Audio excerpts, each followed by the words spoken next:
Nasikia saa State House kila mtu ni suspect. Sasa hata nyinyi mnajionea ile mitego Rigathi Gachagua walikuwa wanasema ametega pale State House, inaanza kufanya kazi. Unaweza pata hata ni Rachel Ruto ndo anampatia information bwana.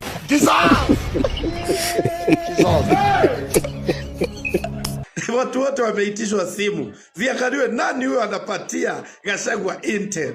Hadi wanaangaliwa kila mahali hadi saa zao. Ziangaliwe kama kuna mahali wameficha evidence. Rigathi Gachagua jana aliconfirm kwa ile show ya Haron Manyora that sources zake zinatoka directly from State House. Getting that kind of information, that's not just ordinary information. Law is law, but Riggy G is... That's very serious information. Riggy G it can only come from the highest level. It came from his office, right inside State House. People are very dissatisfied. Unajua siku hizi mtu anasikizanga Ruto hasikizangi Gachagua. Na mwenye anasikizanga Gachagua hasikizangi Ruto because wote watasema kitu same, ni venye mwenye afai kuisema wa kwanza anaisemanga wa kwanza. Guy anyway. Jamaa hata kabla Kasongo apate intelligence brief, hata kabla apate speech ya plani yake ya uongo ya Vision 2060, Rigathi Gachagua alikuwa ashakuwa nayo. Saa hii kila mtu State, hata Rachel wa Trust. Wache mwenye mnatuambia mambo ya 2060 2050. Unatuambia mambo ya 2050 na umebakishia miezi kadhaa tukutume nini? Tukutume nyumbani.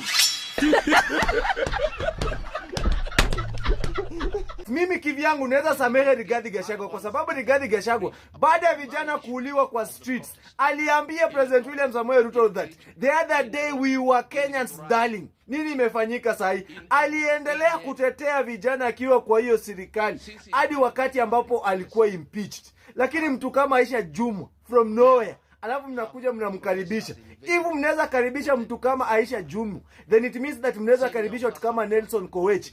Ndio Ruto anapanga Vision 2060 na sisi tuko kwa Vision na Mission 2027 na Ruto must go.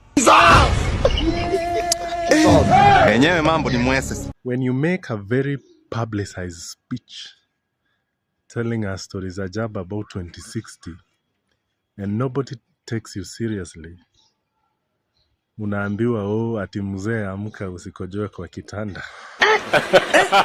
My lord. Ungetweet your speech, heshima kidogo ilikuwa imebaki, ingekusustain. The president looks completely defeated, and you can tell that they are desperate by the kind of laws they're trying to pass. Kwa maneno mengi, hizi headline tatu zinasema Ruto ametense. And each headline is a solution yeye na au maadvisor wake magenius wali come up nazo. Maybe we can postpone the election. Ikapiga mwamba. Maybe we can buy the election. Maybe we can steal the election. Kaa kuna mtu anajua votes inakauntiwa, nani atajua ati Ruto hana mafans? Ruto ametensa hadi Al-Shabaab wamerudi. Mheshimiwa Rais, hizi mambo na Mount Kenya wachana nayo. Wale ministers wote umepatia position kutoka Mount Kenya, fukuza wote, futa wote. Futa hata Kindiki hata kusaidia na chochote. Weka Mudavadi kuwa deputy president ama tafuta mtu kutoka kule Luo Nation. Hao watu watakusaidia. Sasa hizi concentrate na kura za Western, concentrate na kura za Luo Nation na kura za Rift Valley. Hizo kura ndio zitakusaidia. Machaji na manyoyo zilimuwe cheche. So Rigathi Gachagua has mastered what irritates William Ruto. Kama kuna mtu anajua kuchokora Ruto, anajua kuchokora Ruto, anarusha vidole kwa mapua. He knows how to get under his skin. Ni Rigathi Gachagua. My friend, wewe jamaa anajua kudela Kasongo. Lazima kwa kuna panya hiyo. Nikwambia hata panya zinapita huko zinaangaliwa maziko na CCTV. Hata anything inaingia State House. Lazima iangaliwe ama lazima wajue hii body.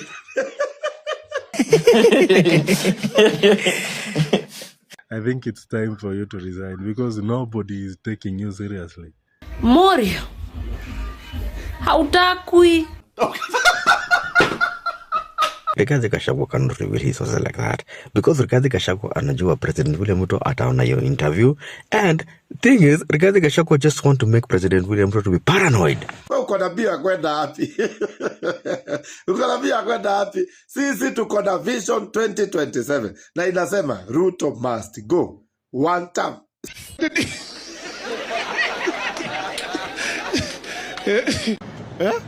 Vile Kasongo aliwajua kuherea Raila Odinga.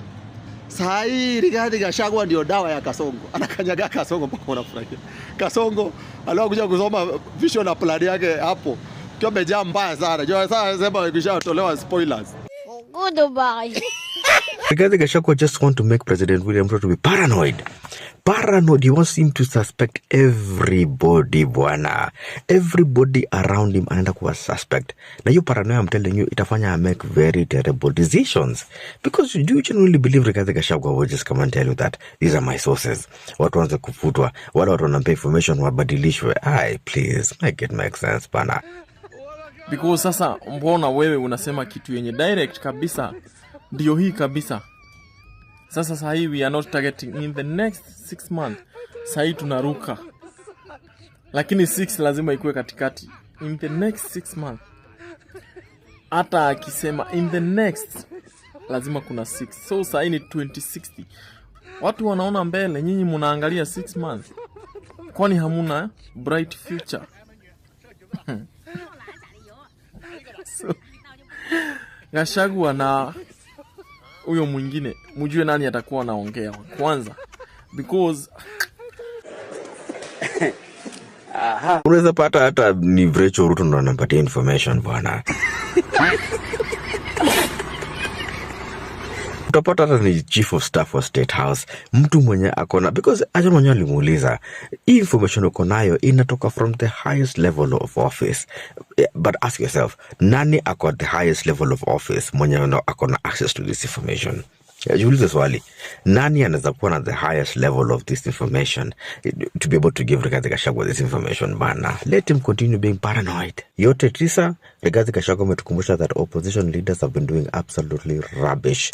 Ametuonyesha how to become an opposition leader, and we prefer him in that particular position. But wacha tuone atashikana na nani, because it's going to be beautiful scenes. By the end of wakati tunafika 2027 mwezi wa 3, Ruto atakuwa anaishi State House peke yake na pato information itakuwa inaliki. Mitego mitego ya baubau haiwezi kosa kunasa information. So Ruto ataubaki State House peke yako, bado tutapata leakage. Na ni one time, lazima uende. The mission is one, lazima uende. Wamebakisha tu miezi kadhaa tukutume wewe. Ona tunaambia mambo ya 2060 venye sijui unataka kutupeleka wapi, unalinganisha sijui wapi Kenya na Vietnam. Kenya na hiyo uchumi watu wanalia shida hiyo, unatulinganisha na Vietnam. Wewe ujua utaenda wewe, tufanye kazi na fundi mwizi.